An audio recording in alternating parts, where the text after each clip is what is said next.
All right, here we go. Tennessee Prime in the building. Gus's world famous fried chicken. Austin Price, Joe Milton, Kay Mays. Glad to be with everyone this evening. Austin Price, good afternoon, sir. How we doing, Jason? Good evening. I mean, the rain looks like it's getting ready to be out of here, except for the kickoff to the 2021 season coming up Thursday night, 8 o'clock at Neyland Stadium, with two of the marquee players on this Tennessee football team. As you said, Cade Mays, Joe Milton. Joe, we'll start with you. Coach Heupel names you the starter yesterday. Just kind of take me through when he gave you the word, hey, you're going to be the guy. What were you thinking? What, kind of just all the hard work you've put in, how gratifying was it? It was a great opportunity. But I feel as if I've been here before. It's not my first time being named the starter of something. So it's just something that I'm used to, not to be like cocky or just to humble me. Just keep doing what I'm doing. Stay and grind and keep my guys going. That's pretty much all it is. Cade, when you look at this team, you kind of watched it a year ago, then watched all the transformation and the change this offseason. And even since spring, there's just so much newness to this football team. How much has that really kind of reinvigorated you to see some of these new guys you've been able to go against and all that? For sure. It seems like there's a different type of energy, within the program. Going out to practice, there's a lot more energy. People wanting to get better, people wanting to work. And, I think it'll take us a long way. Cade, different offensive line, different offense for you. You played a couple different systems. You're used to leaning on people, dominating folks, and then being able to get 25, 30 seconds to rest. A little bit different with this new tempo offense. Sure. How have you been able to adjust to this new offense? Yeah, it's a big adjustment going from, running one play, coming back, getting in the huddle, getting the call and stuff, to now, as soon as the play's over, Joe's calling the next play. We got to run up there, get set up, and then, he's snapping it as soon as everybody's set. So it's a lot different, but it's fast. Joe, let me ask you over here, Joe. This is the second time that you have been named, QB1. Compare kind of your reaction to when you were named QB1 up there in Michigan to now being named QB1. Have you treated it the same? Do you have a different reaction? I have a different reaction because it's a business at the end of the day. And, you have to be able to take whatever comes with it. And that's probably the biggest thing. My first time being named the starter at Michigan, I was very excited. I was walking around with my chest out. Just feel like I can't be touched. And then after my situation that happened over there and all that happened, when I became the starter here, it was just like I was humble. I learned my lesson from what I did previously. All right, let's give a rundown of the show. This first segment, we will kind of review fall camp. A week from now, we'll review the Bowling Green game. In segment 2, after the first break, we are going to kind of dive into and get to know these kids. I mean, they're more than just football players. What do they like to do? All that good stuff. And then in segment 3, we will preview the Bowling Green game coming up later. So let's look at fall camp, Cade. Where do you feel like this team kind of started to take off in fall camp? Was there a moment in time where you felt like, okay, I think we're starting to grasp things offensively, defensively, they're starting to bring it a little bit more and more, and just take me through fall camp for you? For sure. For the first scrimmage, the defense kind of got the best of us. We didn't really click on offense, and then we just took those next 3 days of practice and just really started to build on what we had. And then second scrimmage, we came out and did some good things, and so I think we grew a lot from the first scrimmage to the second. Well, let me get back over here to Joe, man. You've been known to throw the ball 70 yards, 80 yards. At what point, how old were you when you first realized that I throw the ball pretty far and quarterback is my position that I can be playing in the future? That's a great question. On the playground, just throwing with your friends, you're like, all right, you just hit somebody's dog or cat or something? It was kind of like 5th grade. Yeah. I think I threw the ball for the first time, and when I threw it, I was like, man, that's a duck, but it went far. And I went home that same day, and I told my mom, I said, I'm going to try for quarterback. She started laughing at me, and then she was like, well, go tell your coach. I said, all right. Woke up the next day, and I walked in the room, and I told him, I said, I want to try for quarterback. He laughed at me, too, and he was like, all right, we're going to give you a shot. You got 3 practices. I was like, all right, bet. Give me the playbook. He gave me the playbook. I learned what I needed to learn. It was Pop Warner, so it wasn't like too big of a playbook. And when I did that, I kind of just stuck with it and I rode with it. How big were you back then? Were you? I mean, you're a big boy now. Were you bigger than everybody else at that age? Pretty much taller. I wasn't bigger than everyone. I was a scrawny kid. I wasn't that big. I learned my lesson from just playing with everybody that's bigger than me. I got tired of people picking me up, so that's what made me want to get big. Okay, you can play some different positions on the offensive line. Pretty cool that you get a chance to play with your brother. I know that was a plan for you sure. coming back here to Tennessee, and now you get a chance to really do it with him being a sophomore and you having some years under your belt. But man, how big is it for you in this offensive line that you can play tackle, that you can play guard as well? Yeah, I think it's huge for any offensive line to have one guy or multiple guys that can come inside, come outside, and, play center, play whatever position, and just know the offense in and out. And, it just really helps to be able to shuffle guys. It's a physical game. People get hurt. So, God willing, nothing happens to anybody. But, if something does, having guys that can shuffle in and out, it's a big thing. It's easy to talk about, the offensive line, but let's look on the defensive side of the ball. Who has impressed you on that side of the ball through fall camp, especially with all the new faces? For sure. As far as on the edge, I've been playing tackle quite a bit during camp. So Byron Young, really impressed me during camp. His strides he made from spring ball, worked his butt off during the summer, put on, 20 pounds, got faster. I was telling somebody the other day, if you can take every offseason, get bigger and faster at the same time, that's freaky. There's a lot of room for potential there, and he just really had some really good flashes during camp. Defensively, the linebacking unit was so just kind of ravaged in spring ball, and I've made the joke that Brent Hubbs and Rob Lewis and myself were running the linebacking unit in spring. That's how thin you guys were. When you guys get to the second level trying to run, is it a little bit different now than it was in spring? Yeah, definitely. I feel like those guys have definitely gotten faster, more depth. It's not the same two guys on the field all the time. They're able to roll in different packages, different people on the field, so, it's definitely helpful. Let me go back over here to Joe, quarterback, man. I like to catch the ball. There's your meme or gif or whatever. I'm sorry, Cade, man. I just want to talk quarterback with my man Joe over here. Harder throw, you or the jug machine? I've been hearing that you've been throwing some darts out there.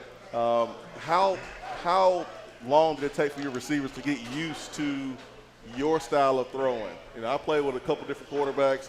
I had about 3 or 4 different quarterbacks I played with. One threw absolute dart.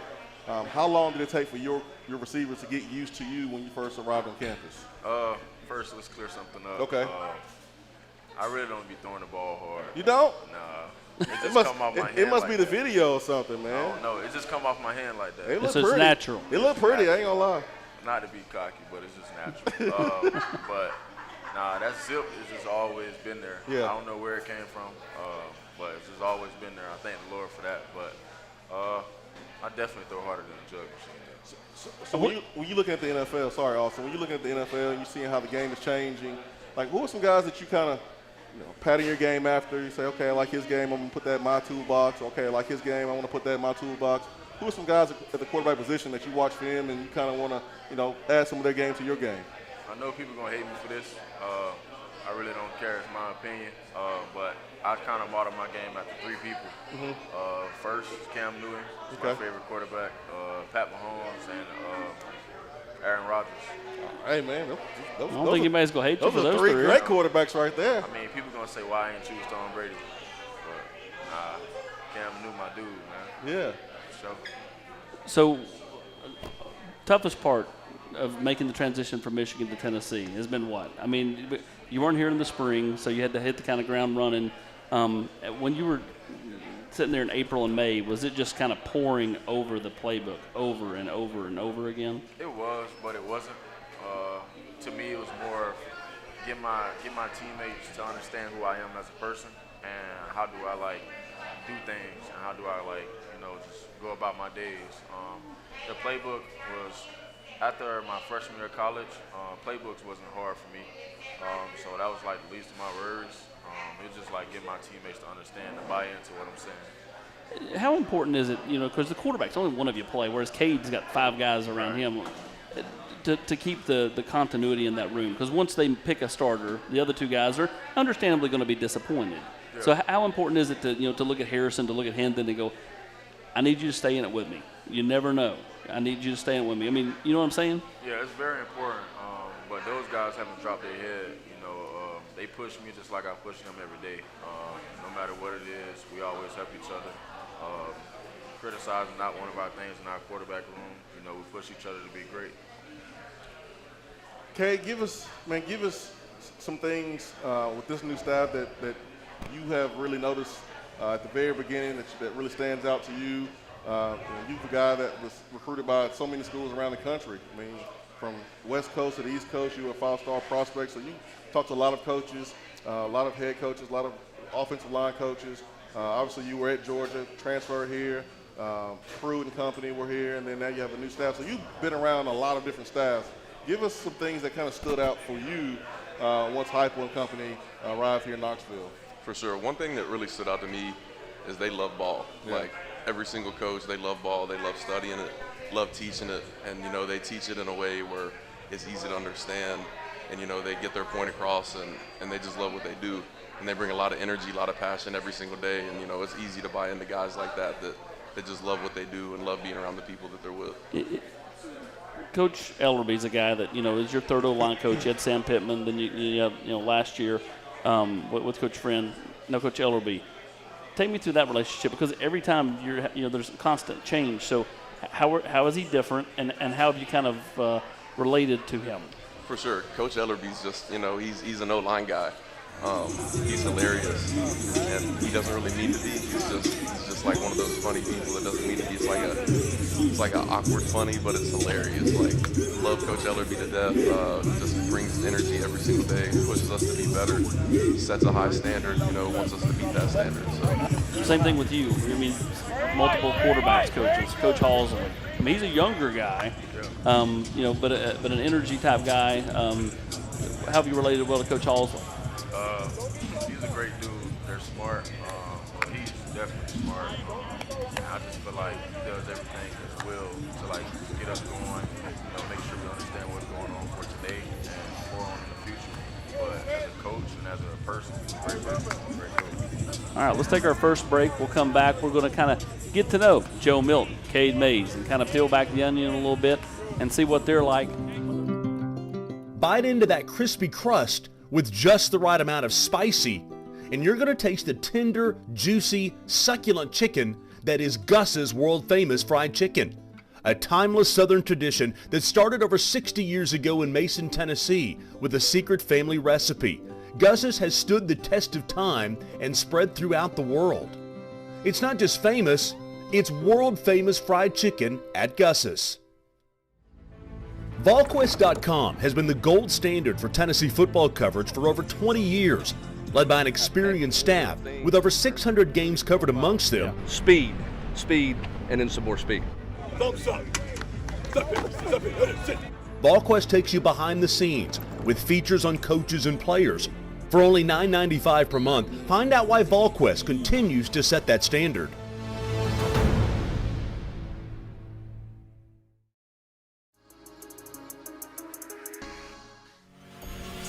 Ever wonder what the best source of Tennessee and college football talk is? Tune in to the Swain Event every morning from 7 to 10 a.m. You can listen on the Swain Event app or catch the live stream on Twitch, Twitter, YouTube, or... Bite into that crispy crust with just the right amount of spicy, and you're going to taste the tender, juicy, succulent chicken that is Gus's world-famous fried chicken. A timeless Southern tradition that started over 60 years ago in Mason, Tennessee with a secret family recipe. Gus's has stood the test of time and spread throughout the world. It's not just famous, it's world-famous fried chicken at Gus's. Volquest.com has been the gold standard for Tennessee football coverage for over 20 years, led by an experienced staff with over 600 games covered amongst them. Speed, and then some more speed. Volquest takes you behind the scenes with features on coaches and players. For only $9.95 per month, find out why Volquest continues to set that standard.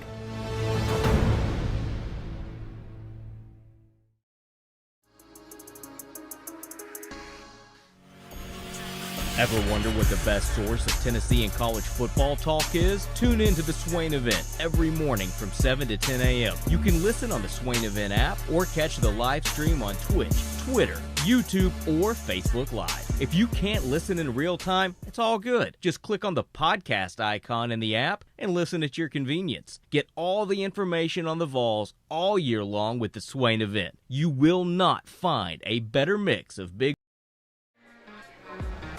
Welcome back to Gus's world-famous fried chicken off Sutherland Avenue. Here telling Tennessee Prime alongside Jason Swain and Cade Mays, Joe Milton. I'm Austin Price. All right, Joe, let's peel back the onion on who you are, where you come from, what you like to do off the field. You say you like to play a lot of video games. I do. Well, let's first start where I'm from. I'm from Volquest, Florida. People don't know where that's at. It's west of West Palm, close to Lake Okeechobee. It's like 2 hours and 30 minutes from Orlando, like 3 hours from Miami. But off the field, the person I am, I'm more goofy than anything. But I just like playing video games. Call of Duty is the main one. What is it about that game that draws so many kids in? It's like Madden, Call of Duty. I mean, it's a core group of games. I don't know. I can't say what I want to say. I don't know. I mean, I just pretty much play with my teammates to bring us together. And it's just more unity. We all can play against each other. So that's pretty much how we go about it. Okay, what about you? When you know, I know you're a big gamer, always have been. So what is it about that kind of draws you in? Man, I've been playing video games since I was 4 or 5 years old, since I could, figure out what to do, and it's just something me and Cooper always did together, playing video games and stuff. Who's better? It depends on the game. Me and Coop really raw though. I'm not gonna lie. I'm proud that you can most people just go me, No, for sure. Me and Cooper are definitely about the same playing field, but Coop's nice, I'm nice. Me, him, Trey Smith, we all bought the same PC, and we play. Me, Cooper, and Trey still to this day almost play video games every day together. Is that where the competitiveness comes out? I mean, how much trash talk goes into a video game? I mean, quite a bit probably, yeah. Especially like Call of Duty, I mean, you want to get those wins every game, so, I mean, you die in the middle of a game, it's definitely not ideal. What I want to know is who's betting their NIL money on video games? Anybody doing that? Anybody betting their NIL money yet on video games? Little bragging rights? I don't have nothing to bet. Not yet. Me either. You the quarterback. You the best offensive line in the SEC. So that should happen here soon, right? I do play some tournaments though. Get some bragging rights going. NBA Jam. I play NBA Jam. NBA Jam. You ain't had a cheat Appreciate code, it. so you need a cheat code for the big heads. You ain't never had. And I know Charles Davis sent you guys the you, new sir. Madden game for the facility. I saw Coach Heupel tweet that out. Probably did. I ain't been up there. You're not been up there to play study. video games. You're Playbook, pouring playbook. over the playbook. Yeah, we've been locked in. Playbook. That's it. Cade, everybody knows you love to hunt, but you lead hunting though. There's a difference between going hunting yourself and leading kids going out there and helping them in the duck blind and that type of thing. Well, I know that's something your dad was big on, but you've kind of adopted that. You're always on me to come out there and go in the duck blind, which would be, hey, as long as they have Peter Millar in camouflage, we can roll with that. Take me through going into a duck blind. Your mindset has it changed from when you were 15 or 16 to where you're now at 22? Absolutely. Hunting's my passion, whatever it is, deer, duck, turkeys. Duck's definitely my favorite thing to hunt. When I was 15 or 16, I just wanted to go out there and just kill a bunch. Now, when I go out there, it's more about the process. The boat ride in there, putting the decoys out, getting in the blind, enjoying the camaraderie from everybody. Just watching the ducks work. It doesn't matter how many we kill, just seeing ducks, I think it's just more of enjoying the outdoors, getting older and not all about, the killing and stuff. It's just all about enjoying being out in God's country and enjoying everything that comes with it. Have you invited Joe out to go Not duck yet. hunting? He didn't invite you out? Is that your cup of tea? I ain't gonna lie. I might be scared. I'm gonna be real with you. I might be scared. Nah, you wouldn't. It's cool. It's know. cool. That's kind of hard for me. Kill an animal? I don't know. Can't do it. I think you can do it. Why you say that? Because I think Kay will take care of you, make sure that you do it the right way. I mean, I've seen all kind of photos It's from fun, Kay. man. Yeah, it looked like you had a Yeah. good time. I see. I haven't done it before either, but I'm willing to try it out and see how it goes. I don't know. I took Trey Smith on his first duck hunt and really put him on. Like it was a really good duck hunt the week we went, and I think he really fell in love with it. Says that it's one of his passions too, and it's something it's really addicting, because nobody, like, if you've never done it before, you don't realize everything that goes into it, like what really happens and stuff, and like it's beautiful, honestly. Like it's one of the most beautiful things. Watching the sun, you get up there at dark. It's dark when you get out there, and then the sun comes up. The way the ducks work the hole and stuff. It's unbelievable. All right, Joe. What's something most people don't know about Joe Milton? I mean, I don't know. I know people. I mean, like Darnell Wright, when I asked him this question in high school, he told me he reads, I think it was astrology books and stuff like that. I mean, I knew you were going to get a laugh, Kate.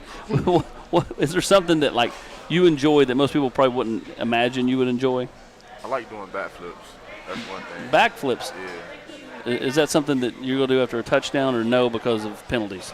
penalties. But what if you make a deal with Coach Height? Let's say you up 3 touchdowns, fourth quarter, and it's a big game, and you score the last touchdown. Make a deal with Coach Height. Let him do a backflip. He ain't going for it. Nah, we ain't going for that one. Would he be more afraid of you getting hurt, or just Yeah. afraid that I mean, he know I can do it, but it's just about the point of me getting hurt. Do you do this on the practice field? I've done it before, probably 10 times. But if you do it in practice, you should be able to do it in the games, That's right? practice, Ain't that how it works? Nah, but that's with gear on. You're so being it's a bad influence, Jason.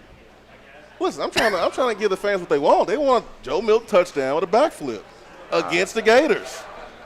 Against the That's what I'm talking about. I'm trying to give the people what they want. Yeah, in the swamp. Just what Tennessee and Coach Heupel want you to be putting in their heads. Cade, same question for you. What's something most people don't know about you? Man, I mean, if you follow me on Twitter or social media, you probably know I like to cook. I see my man right here with the How to Barbecue Right shirt on. Shout out to Malcolm Reed on YouTube, teaching me all the little cooking tricks. Yeah, but I love to cook, love to learn new recipes, obviously love to eat. I'm the best chef on the team. Nope, cap. Stop the cap. Best chef on the team. What do you cook? Everything. Such Tell him, as- Austin. give- Tell him he better ask somebody. Everything. You have to. Everything. You can't just say everything. You have to at least throw out something. Everything with a capital E. So you making your own pasta? Yes. Oh. Spaghetti's my favorite. Spaghetti's your favorite. Fried chicken, or barbecue chicken. Come on. The funny thing is, when we walked in here today at Gus's, a couple of the waitresses were like, "When's Jay gonna be here?" I was like, "Jay? Like that's what we call him?" I was like, "It's Joe," and they're like, "I know," but I mean, like they were. Obviously, you like coming in here. Yeah, I've been in here a couple times before. I was just like, at first when I rode past it one day, I was like, famous fried chicken. I'm like, hold on, now, let me. I know my chicken famous when I cook it, so let me figure out what's going on. So when I walked in here, looked at the menu. I'm like, all right, we got a little something. They got some macaroni, so we got a little southern meal. So I ordered my first meal, and I'm like, all right. Let's get more. Right, you feel me? So I just kept coming back. And then ever since then, once we made a deal with them, I was like, all right, I can eat here from now on.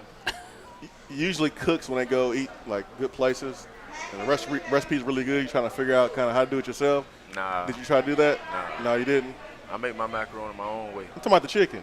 My chicken the own way. Own way. So you let Gus do it their way. You can do it your way. Yeah, for Okay. sure. Got you. Okay. Nice. All right, let's take our second break. When we come back, we'll preview Bowling Green, and then to wrap up the show, we're going to talk about these guys about the NIL, the name, image, and likeness, and how they've been impacted by Aspire Sports Group.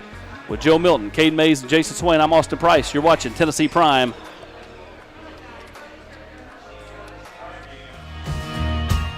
Locally owned, Gus's is located on Sutherland Avenue and has been voted the best fried chicken in every city they've ever gone to. Throw in some delicious and mouth-watering sides, and it's easy to see why Gus's is a must-have at your dinner table. It's not just famous, it's world famous fried chicken at Gus's.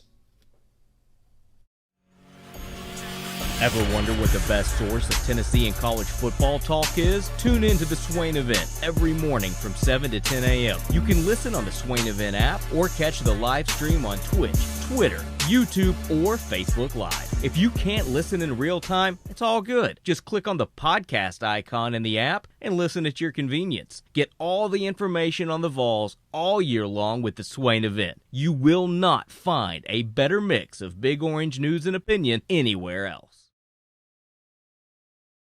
Volquest.com has been the gold standard for Tennessee football coverage for over 20 years, led by an experienced staff with over 600 games covered amongst them. Speed, and then some more speed.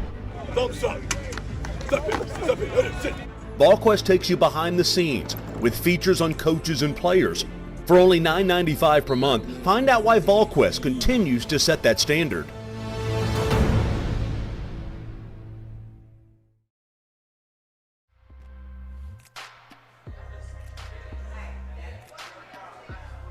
And welcome back to Tennessee Prime, live from Gus's World Famous Fried Chicken off Sutherland Avenue, alongside Jason Swain and let's face it, the main event, Cade Mays, Joe Milton.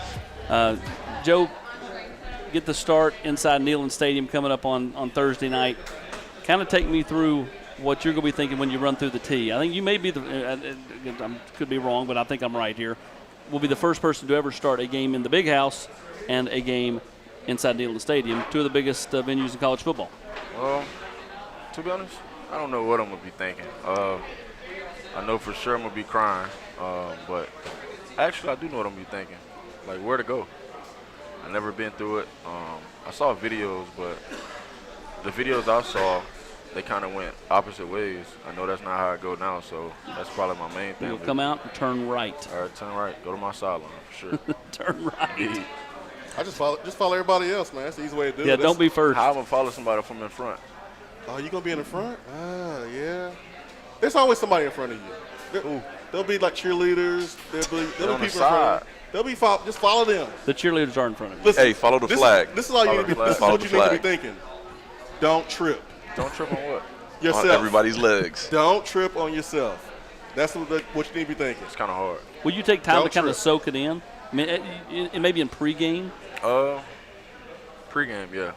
But once it's time to go out there with the team, it's time to go. In a perfect world, what's the perfect first play call of the year? I don't know. I'm not asking you for what it's going to be. I'm asking you if you got to decide the play call, what would it be? Let's run the ball. Let's get my guys going. Run the ball. Yeah, Handing off to who? Jabari or Tyon? either one. Both in the backfield at the same time. Same thing for you. He loved that first play call Sir. right there. He loved that one. He loved it. What run play then there, big guy? Any of them? Any of them. Any of them? One that comes your way? Any of them? Any of them. Any of them. Because now with college football, like back in the day, like it was runs to the right, runs to the left. Now, like with all the split zone, the run might be to the left, but it might squeak out the back on the right side. Might be to the right, might squeak out the back on the left side. So many different cutback lanes, it doesn't matter where it's ran. How do you guys handle like your own individual goals? Because like I remember, playing growing up, wanting to play at the next level, right?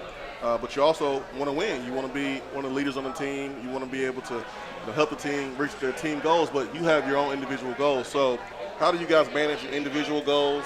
Do you write them down? Do you post them in your locker? Are they individual goals that you talk to with your teammates about?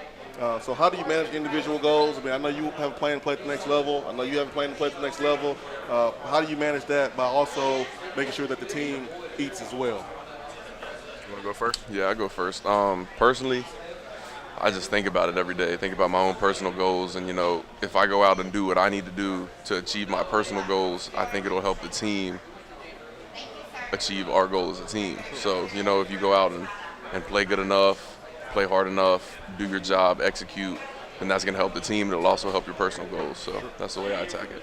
For sure. I kind of pretty much look at it the same way, but whatever I do, kind of reflects to the team. So no matter what it is, my goals can be my goals, but at the end of the day, it's not about me.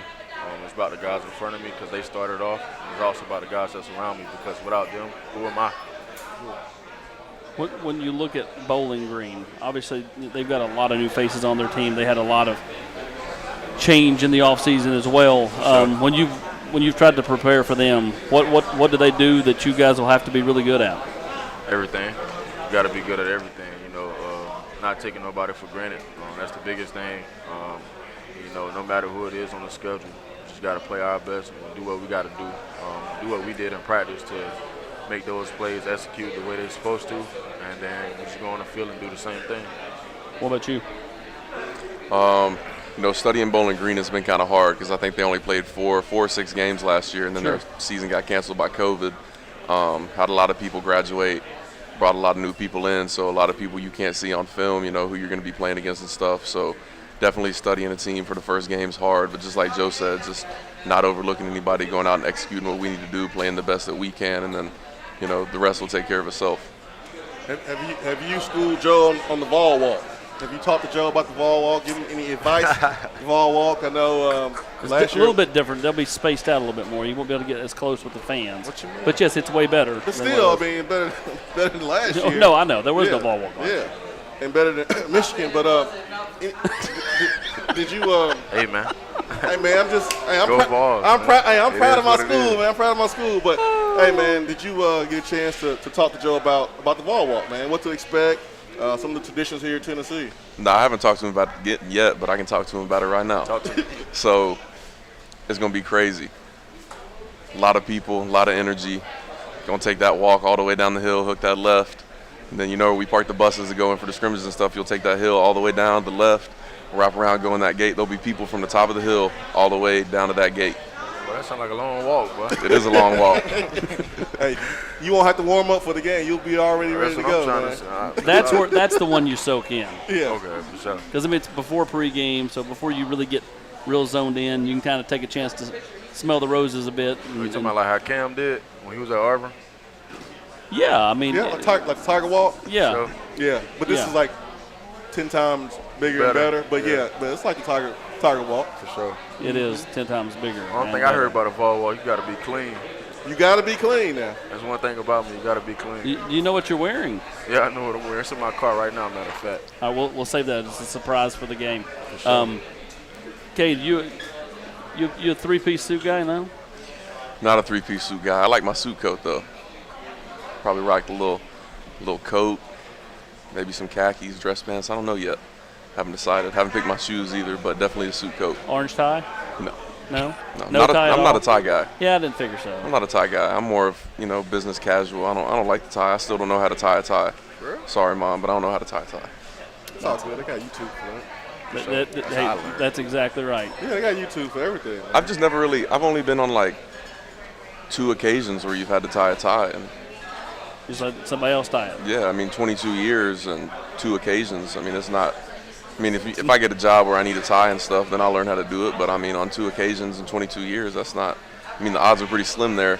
This game was likely going to be a noon game. The move to Thursday allows for it to be a night game. How much more do you kind of – I know you have to wait all day to get to the game, but night games are just extra little juice. It's special. Yeah, definitely. Me personally, I like a noon or a 3:30 game. Those are my favorite times to play. I like to wake up early and get it kicked off, get it rocking. Really? Yeah, that's my favorite. You like noon games over night games? Absolutely. Then you'll love that Tennessee Tech thriller. Yeah, you'd be hyped for that one, man. Watch out for Cade. But yeah, night games are definitely special though. Stands are always jumping, and just there's a different energy at night. I will say that. But like for me, just waking up early, getting it kicked off, and especially now that we practice in the morning, I'm so used to waking up early and having to get it going early. So The thing about night games is like you're sitting around the hotel the whole day. And you're watching everybody else play, and then you kind of forget that you're about to play after you have the meetings and everything. You Whole go back. day. Yeah, so I understand wanting to play early and get it over with. That's how it be.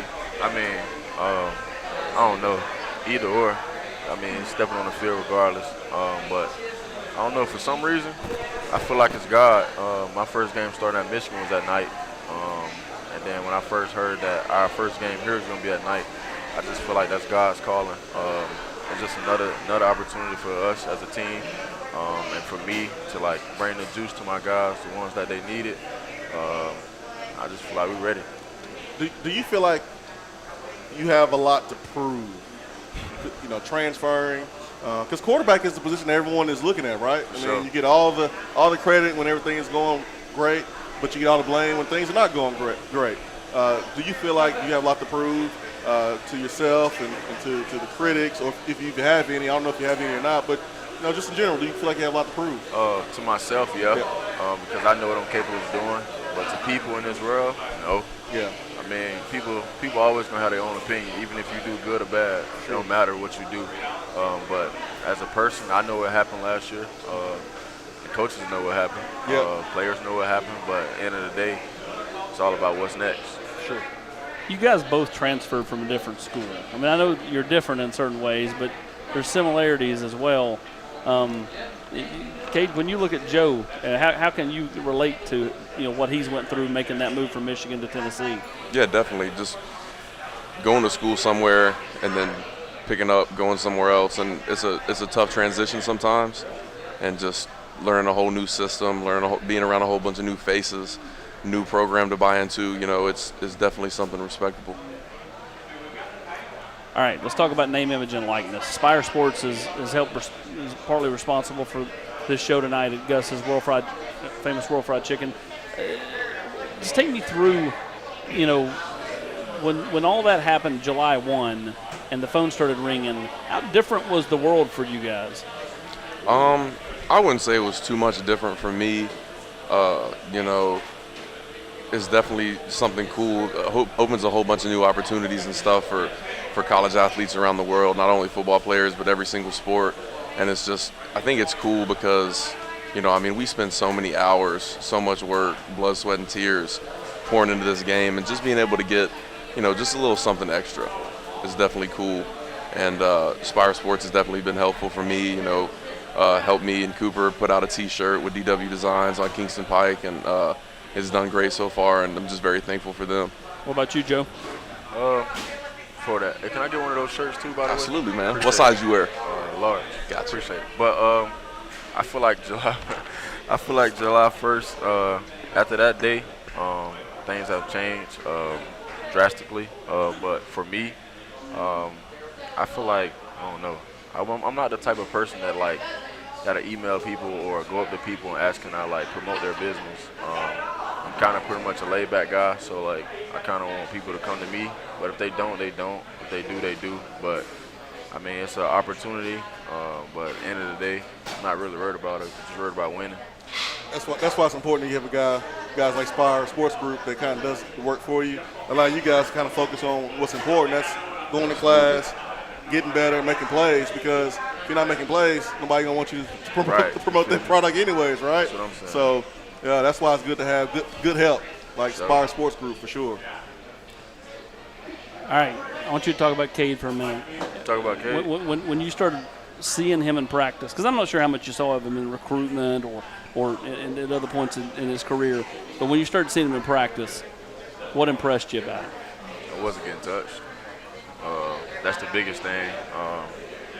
At first, I was like, I got 5 new guys in front of me that I really do not know. Let's see how this goes.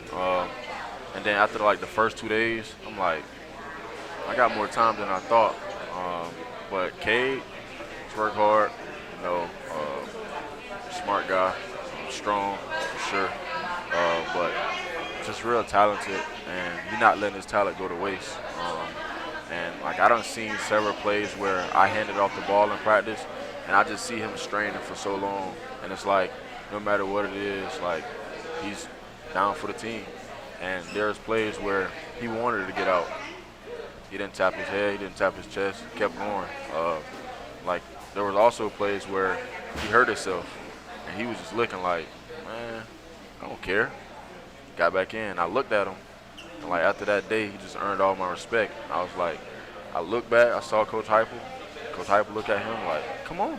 Like, man, he looked at me, turned around and lined back up. I was like, all right, it's my dude. Same thing about Joe. When he walks into the huddle, what's the presence like? Huddle? Well, you know what I mean. What huddle? For sure. When he's amongst the offense, what's Yeah. the presence like? Man, Joe, first thing that I realized when I met Joe, the first day he was in the building, he's a great leader. He brings a lot of energy, a lot of juice, likes to bring the guys around him with him, and just a phenomenal leader, and getting guys to buy into what he's saying and stuff. And then as far as on the field, man, just, being that loud voice as a quarterback, because people don't realize how hard it is to hear the play call, especially in this offense, just going fast and stuff and getting everything communicated. He's a great communicator. And then, I'll be blocking somebody and then see the ball just take off down the field. And I'm like, dang, he just really threw that thing 60 yards. But just a great leader, fun guy to be around, a lot of energy, very talented, and just glad he's my quarterback. Joe, what do you want your legacy to be? When you walk the halls, Tennessee football, you see all the jerseys up on the wall. You see guys that played at the next level. You see guys that played the position before you, the great ones that won national championships, that played in the NFL. When you come back here 5-10 years from now, what do you want people to say about you? What do you want your legacy to be? It's not about me. That's pretty much all I harp on. It's not about me. Quarterbacks, there's only one of them, okay, technically. But it's not about me. It's about the other 10 guys that's around me that made me better as a person and as a quarterback. Because without them, like I said, who am I? Because I can throw the ball all day. That's fine. But if the receiver's not catching the ball and the O-line not blocking, who am I? I'm nobody. So the legacy coming back 5 to 10 years is about who was Tennessee in 2021. Well, I'll say this. Cade and I have known each other for 6 or 7 years now, dating back to when he was a freshman in high school at Catholic, and our relationship is kind of well chronicled. You, on the other hand, I did not know you from Adam until I met you on campus this summer. You walked up with a big smile on your face. Sure. You were engaging. You spoke. You did not know me. Nah. You did not know what I do. Right. And you approached me the way Alvin Kamara used to approach the media, and I'll tell this story often. Jalen Hurd never liked talking to the media. Alvin Kamara loved talking.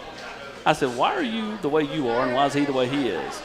And he goes, well, I can't speak for him, but he goes, what I can say is when I got here from junior college after leaving Alabama, he said, I knew you guys could help me way more than you could hurt me, and I wanted you to be able to help me. So I wanted to be engaging and talk. For sure. And that's how you've been every time I've seen you. You come in tonight with a big smile on your face and, talking to everybody. Yeah, I just like seeing people.